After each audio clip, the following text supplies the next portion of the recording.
کا اجالا شان رمضان.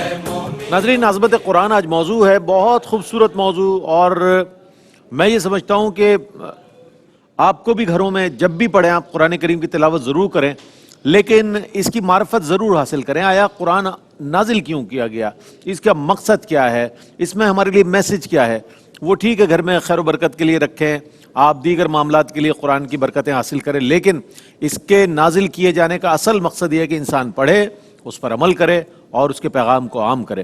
اچھا، اب یہ جاننا چاہیں گے ہم علامہ مفتی ارشاد حسین سعیدی صاحب سے، قرآن کو کس قدر پڑھنا، سیکھنا، سمجھنا لازم و ضروری ہے، اس کے حوالے سے فرمائیے گا. لوگ اس کو بہت آسان سمجھیں، پڑھ لیا، ہاں ناظرہ پڑھ لیا تھا کب بچپن میں، اب تو پڑھا ہی نہیں جاتا چونکہ اب تو شرم آتی ہے بڑوں سے پڑھتے ہوئے. کیا فرمائیں؟ دیکھیے، جو ضروریات دین ہیں اس حد تک تو قرآن مجید کو سیکھنا ہر ایک کے لیے فرض کا درجہ رکھتا ہے، مگر پھر جب علماء کرام اور مجتہدین اور مفسرین اور علماء جب قرآن مجید کے علم کو ایک عام آدمی تک پہنچا دیتے ہیں تو پھر وہ ان کے لیے اتنا ہی کافی ہو جاتا ہے. جسے قرآن نے کہا تفقہ فی الدین، دین کے اندر گہرا علم، وہ تو علماء کرام کے اوپر اللہ رب العزت نے رکھا. اچھا، یہاں پر میں آپ کو ایک حدیث مبارکہ ورد کرنا چاہتا ہوں جس میں آقا علیہ الصلوۃ والسلام نے قرآن مجید کی قراءت سیکھنے کے حوالے سے حکم دیا. آقا علیہ السلام نے ارشاد فرمایا، ادبوا اولادکم علی ثلاث خصال، اپنی اولادوں کو تین باتیں ضرور سکھاؤ. اور فرمایا حب نبیکم و حب اہل بیتہ و قراءت القرآن. سبحان اللہ. کہ اپنے نبی صلی اللہ علیہ وسلم کی محبت انہیں سکھاؤ، اپنے نبی کی آل کی محبت انہیں سکھاؤ، اور پھر قرآن مجید کی قراءت انہیں سکھاؤ. بالکل. تو جیسا کہ ابھی تھوڑی دیر قبل علامہ صاحب نے ذکر فرمایا کہ قرآن مجید کی جو قراءت ہے وہ بھی فی نفس ہی عبادت کا درجہ رکھتی ہے، تلاوت اور قراءت. تو اس روایت میں آقا علیہ الصلوۃ والسلام نے قراءت کا لفظ استعمال فرمایا ہے. تو اس سے معلوم ہوا کہ یہ ہمیں آقا علیہ الصلوۃ والسلام ترغیباً بھی فرما رہے ہیں اور یہ حکماً بھی فرما رہے ہیں کہ اپنی اولادوں کو بچپن میں سکھاؤ، محبت بھی سکھاؤ نبی اور آل نبی کی صلی اللہ علیہ وسلم، ضروریات دین سکھاؤ جو ہیں، اور اسی میں صحابہ کرام کی محبت اور ادب بھی آ جاتا ہے، اور ضروریات دین کے ضمن میں جتنی چیزیں آتی ہیں وہ بھی سکھاؤ، اور قراءت القرآن. اچھا، یہ تو قراءت کا ذکر ہو گیا، قرآن مجید کی تلاوت اور قراءت سکھاؤ، اس کا حکم آ گیا. اب آقا علیہ الصلوۃ والسلام نے اسی طرح فرمایا، خیرکم من تعلم القرآن وعلمہ، تم میں سے بہترین شخص وہ ہے جو قرآن کو سیکھے. اور یہاں پر تعلمہ کا لفظ آیا جس کا مادہ علم ہے، تو گویا قرآن مجید کا علم پڑھنا اور پڑھانا، اور قرآن مجید کے علم کو حاصل کرنا اور قرآن مجید کے علم کو سیکھنا. تو یہ آقا علیہ الصلوۃ والسلام نے فرمایا وہ بہترین شخص ہے جو تعلم قرآن کے اندر مصروف رہے، مشغول رہے، منہمک رہے، وہ سیکھے اور سکھائے. تو قراءت بھی آ گئی اور تعلیم قرآن بھی آ گئی. تو اس قراءت اور تعلیم قرآن کے بعد پھر جو اگلا درجہ ہے وہ ایسے سمجھیں تخصص کا ہے کہ وہ قرآنی علوم کو حاصل کرنا، وہ جو آقا علیہ الصلوۃ والسلام کے فریضہ نبوت اور منصب نبوت کے وظائف میں جسے بیان کیا گیا، یعلمکم الکتاب والحکمہ، کہ وہ رسول مکرم صلی اللہ علیہ وسلم تمہیں کتاب کی تعلیم دیتے ہیں. اب آقا علیہ السلام نے کتاب کی تعلیم دی تو تعلیم حاصل کرنے والے کون تھے؟ صحابہ کرام. اب صحابہ کرام نے قرآن کی تعلیم دی، حاصل کرنے والے کون؟ تابعین کہلائے. تو اسی طرح درجہ بدرجہ، نسل در نسل جب یہ چلتی آئے گی چیز، تو گویا قرآن مجید کے اندر سے علوم کو سیکھنا. اچھا، وہ علوم جو احکام سے متعلق ہیں، جو ضروریات دین سے متعلق ہیں، وہ تو جاننا ہر ایک کے لیے لازم ہے، چاہے قرآن سے براہ راست جانے اگر عالم ہے، یا علماء کرام سے سیکھے. تو وہ جو علماء کرام سے حاصل کیا علم، وہ بھی بالواسطہ قرآن ہی کا سیکھنا کہلائے گا، کیونکہ قرآن کا علم علماء کے واسطے سے ان تک پہنچا، وہ بھی وسیلے سے قرآن ہی کا علم کہلائے گا. تو پھر جو اس میں تخصص ہے وہ صاف زیر مجتہدین کے لیے ہے، وہ علماء کے لیے ہے، وہ بھی ہر دور کے اندر اسے زندہ رکھنا ضروری ہے، ہر دور میں اس کی طرف متوجہ ہونا ضروری ہے. تو گویا قرآن مجید سے ہمیں یہ ہمہ قسمی چیزیں قرات سے لے کر علوم تک سیکھنا لازم ہے. ہمیں چاہیے اپنے آپ کو، اپنی اولادوں کو اس کی طرف راغب کریں. بہت اچھا پیغام ہے. اچھا، علامہ لیاقت حسین اظہری صاحب تشریف فرمائیں. ہم نے عذرو قرآن جو ہے، قرآن کی فضیلت جانی، اب ازرو احادیث رسول کریم صلی اللہ علیہ وآلہ وسلم ہم یہ جاننا چاہیں گے علامہ صاحب کہ احادیث کریم نبی کریم علیہ السلام کی اس میں فضیلت قرآن، عظمت قرآن کس انداز میں ہے؟ دیکھیں آقا دو جہاں صلی اللہ تعالیٰ علیہ وسلم نے ایک تو تعلیم قرآن اور قرآن مجید فرقان حمید کو سیکھنے کے حوالے سے آپ نے پیغام سنا. جی جی. دوسرا اللہ کے نبی صلی اللہ علیہ وسلم نے فرمایا کہ لا حسد الا اثنین اے لا غبطۃ الا اثنین. فرمایا ایسا نہیں کہ ہر چیز کو دیکھ کے بندہ کہے کہ یہ چیز مجھے مل جائے، لیکن فرمایا کہ دو اشخاص ایسے ہیں جو قابل تحسین اور قابل رشک ہیں. وہ کون ہے؟ جن کو دیکھ کے انسان کہے کہ کاش میں بھی ایسا ہو جاؤں. اس میں سے ایک فرمایا کہ وہ شخص کو جس کو اللہ نے قرآن کا علم عطا فرمایا، قرآن کی قرأت عطا فرمائی اور وہ صبح و شام قرآن کو پڑھتا ہے. سبحان اللہ. دوسرا وہ کہ جس کو اللہ نے مال و دولت عطا فرمایا اور صبح و شام خرچ کرتا ہے. یہ دو لوگ قابل رشک ہیں. اللہ کے نبی صلی اللہ علیہ وسلم نے سیدنا ابو ذر غفاری رضی اللہ تعالیٰ سے فرمایا کہ یا ابا ذر فتعلم آیۃ من کتاب اللہ خیر لک ان تصلی 100 رکعۃ.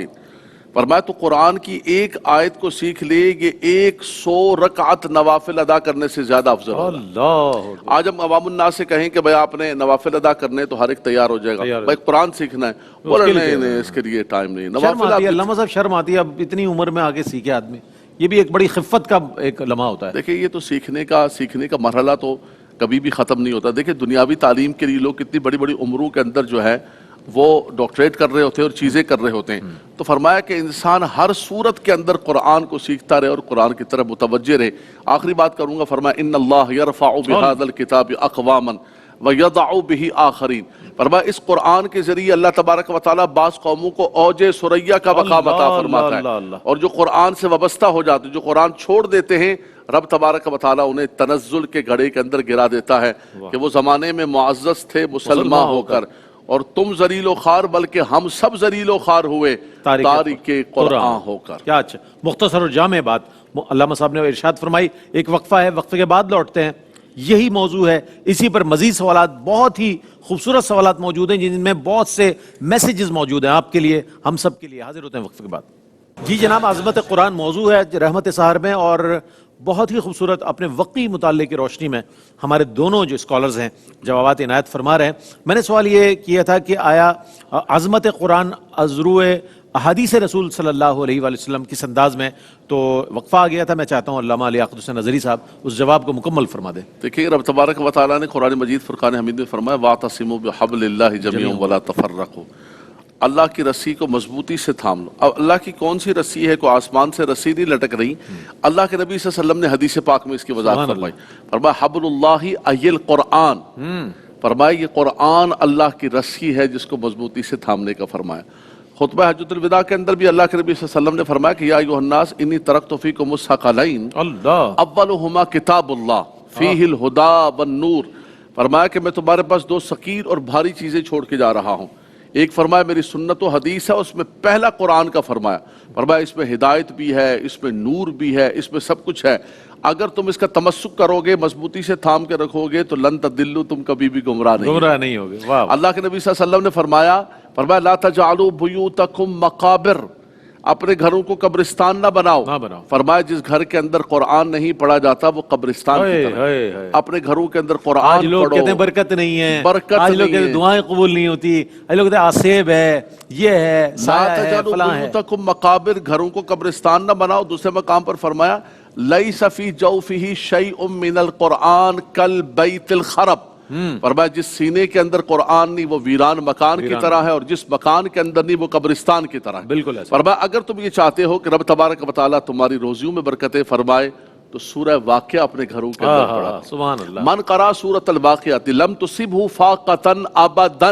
فرمایا جو سورہ واقعہ پڑھے گا اس کو اللہ کبھی بھی فاقے کے اندر مبتلا نہیں پڑے. فرمایا جو سورہ ملک کی تلاوت کرے گا رب تبارک و تعالیٰ اس کو عذاب قبر سے محفوظ فرمائے گا رات کو عشاء کے بعد کے لیے. عشاء کے بعد. اسی طرح فرمایا کہ جو سورہ یاسین دن کے آغاز کے اندر پڑھے گا رب تبارک و تعالیٰ اس کے حوائج اور اس کی جتنی حاجات ہیں اس کا پورا سارے دن کے اس کے ذمہ کرم. فرمایا جو جمعۃ المبارک کے دن سورہ کہف پڑھے گا ایک جمعے سے دوسرا جمعہ اس کے لیے نور ہوگا. اور فرمایا رب تبارک و تعالیٰ اسے فتنوں سے یہاں تک کہ فتنہ دجال سے محفوظ فرمائے گا. تو قرآن کے اندر اللہ نے برکتیں ہی برکتیں رکھی ہوئی ہیں. اور جو معوذتین پڑھے گا، کیا بات؟ کسی پر سحر ہے، جادو ہے، بندش ہے، نظر بد ہے، من شر النفاثات فی العقد، وہ گروہ کے اندر پھونکنے والیاں، من شر حاسد اذا حسد، وہ حسد کرنے والے اور کرنے والیاں، الذی یوسوس فی صدور الناس من الجنۃ والناس، فرمایا ہر چیز سے اگر بچنا چاہتے ہو تو معوذتین پڑھو. واہ واہ. اپنے اور اپنے گھر کی اگر حفاظت کرنا چاہتے ہو تو آیت الکرسی پڑھو. اور خدا کے بندو قرآن کے اندر کیا نہیں ہے؟ میرے رب نے سب کچھ قرآن کے اندر رکھا ہوا ہے، اور تم ان ڈونگی بابوں کے پیچھے بھاگ رہے ہو، ان توہم پرست لوگوں کو بنانے والے ان کے پیچھے بھاگ رہے ہو. قرآن کو تھام لو، رب تبارک و تعالیٰ تمہاری دین و دنیا کو اچھا کر دے. سبحان اللہ سبحان اللہ، کتنی اچھی بات. قرآن میں سب کچھ موجود ہے. اگر ہم قرآن کے ساتھ ایک تعلق قائم کر لیں تو قرآن تو شفا بھی ہے، رحمت بھی ہے، قرآن تو ہدایت بھی ہے ہمارے لیے، دنیاوی اور اخروی نجات کا سامان اور باعث بھی ہے، یہ شفیع بھی ہے بروز قیامت. یہ اپنی تلاوت کرنے والے کے بارے میں اللہ کی بارگاہ میں گواہی دے گا. پروردگار یہ تلاوت کیا کرتا تھا. کتنی بڑی کتاب ہے، لیکن افسوس کے ساتھ ہم نے اس قرآن کے ساتھ اس امت نے وہ وابستگی، وہ تعلق نہیں رکھا، جس کے سبب یہ انحطاط نظر آ رہا ہے. علامہ صاحب کیا فرمائے گا؟ قرآن کریم کی تلاوت کی جاتی ہے، بہت اچھی بات ہے. اس کی تراجیم کو سمجھنا، اس کے مفہوم کو سمجھنا ہمارے لیے کتنا ضروری ہے، اور اس کو امپلیمنٹ کرنا اپنی زندگیوں پر، اس کے پیغام کو، وہ کتنا ضروری ہے، فرمائیے گا. اللہ رب العزت نے جو اپنے اس کلام کو نازل فرمایا، جسے آسمان سے نازل ہونے والے تمام کتابوں اور صحیفوں سے افضل درجہ عطا فرمایا ہے، اور یہ قیامت تک کی آخری کتاب ہے، تو اس میں اللہ رب العزت نے ایسا علم نازل فرمایا ہے جو علم انسانیت کے لیے، زندگی کے تمام گوشوں کے لیے قیامت تک اور رہتی دنیا تک ہدایت ہے. لہٰذا قرآن مجید سے جو سب سے اہم فریضہ ہے ہمارے لیے وہ یہ کہ ہم قرآن سے علم حاصل کریں، اخذ علم کریں قرآن سے، اور علم حاصل کریں اور اس سے اپنی زندگیوں کو سنواریں. اگر قرآن سے علم حاصل نہیں کیا تو پھر آپ سمجھیں کہ قرآن مجید کو خالی اگر تلاوت کر لی، قرات کر لی، وہ اجر تو ملے گا، لیکن زندگیاں نہیں بدلیں گی. زندگیاں کب بدلیں گی؟ جب ہم قرآن مجید سے علم حاصل کریں گے. اور اس قرآن کے علم میں از اول تا آخر سبھی علم ہے، مذہب کا بھی علم ہے، معاشرت کا بھی علم ہے، روحانیت کا بھی ہے، ظاہر کا بھی ہے، باطن کا بھی ہے. تو علم کا رشتہ قرآن سے جوڑیں تاکہ زندگیاں بدل جائیں. کیا بات ہے. عظمت قرآن آج ہمارا موضوع ہے، اور اس پر مزید کلام کریں گے، اسی موضوع کو کنٹینیو کریں گے. ایک وقفہ ہے، اس کے بعد ملتے ہیں. ہمارے ساتھ رہیے گا.